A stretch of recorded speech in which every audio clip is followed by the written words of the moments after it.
Merci Seigneur, encore une fois de plus, en cette parole de vie que tu nous places aujourd'hui,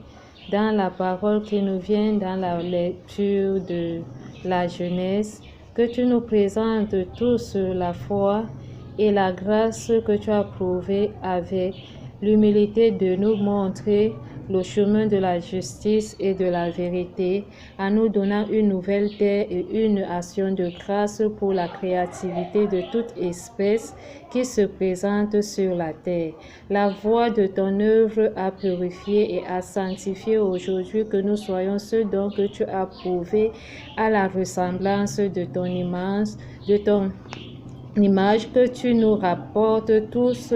à vivre dans les psalmistes qui nous viennent dans le chapitre 8 que nous devons connaître cette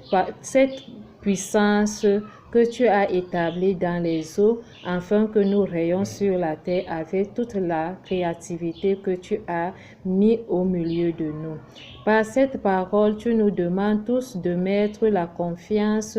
pour autant de fois à notre foi que nous apportons auprès de toi pour se détourner de ce monde aujourd'hui d'où nous sommes ceux pharisiens qui mangent avec les mains sales et ces juifs qui mangeaient toujours avec des mains propres mais qui ont rejeté la tradition car tu dis à ta parole, venez à moi tous ceux qui sont fatigués et qui auront du repos. La parole de ce jour nous implore à notre perfection que nous ayons la foi en Jésus-Christ pour la transfiguration. Laissons le regard sur les uns et les autres. Prions pour toutes les voix du monde entier, que nous cheminons tous ensemble dans la paix et vivre dans la Sainte Croix en prenant l'évangile qui nous vient dans les Saintes Écritures de Marc 7, du verset 1 à 13. Pardonne autant de fois notre cœur qui ne connaissent pas le pardon, mais l'amour du prochain a prouvé la crainte du Seigneur que nous devons chercher le Père et la Mère. Sa